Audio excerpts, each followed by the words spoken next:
Now, leading up to this, I was called into the office and they asked me before if I had like a girlfriend, because some of the parents were voicing concerns about my mannerisms and the way I carried myself and stuff like that. I dressed well and stuff. Always got my cowboy boots on everywhere I go.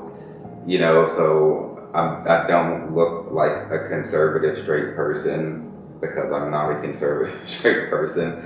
I look like a flashy homosexual because I am a flashy homosexual. That also means that I'm very detailed and very thorough and very good at whatever it is that I do. And so instead of these parents being thankful that somebody wanted to work with their fucking children, they wanted to bitch about how uncomfortable I made them just by being comfortable in my own skin.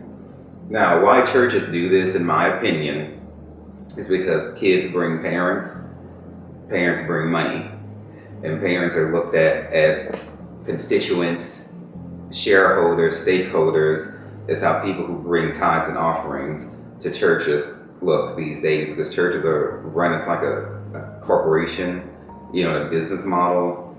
And I understand that you need to do that in order to keep the doors open.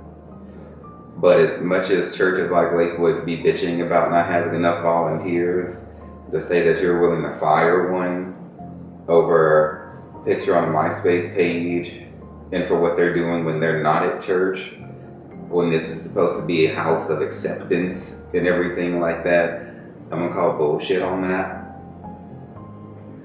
And so I had a couple of choices, really only two: either cuss them the fuck out or just walk out.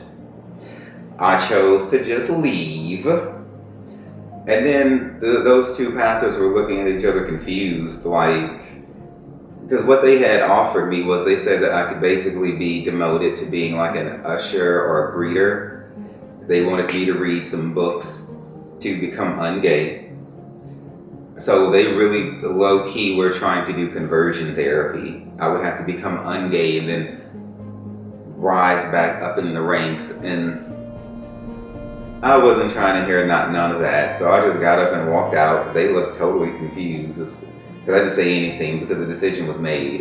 They made me waste my damn time and my gas money to come all the way across town when they could have told me this shit over the phone. I don't know if they were calling themselves trying to be respectful of the time, the years we had spent together by telling me this bullshit to my face, but there's no respectful way to tell somebody that we think you're a pedophile because of your MySpace page and we want to give you conversion therapy, and that's the only way that you can remain in volunteering here.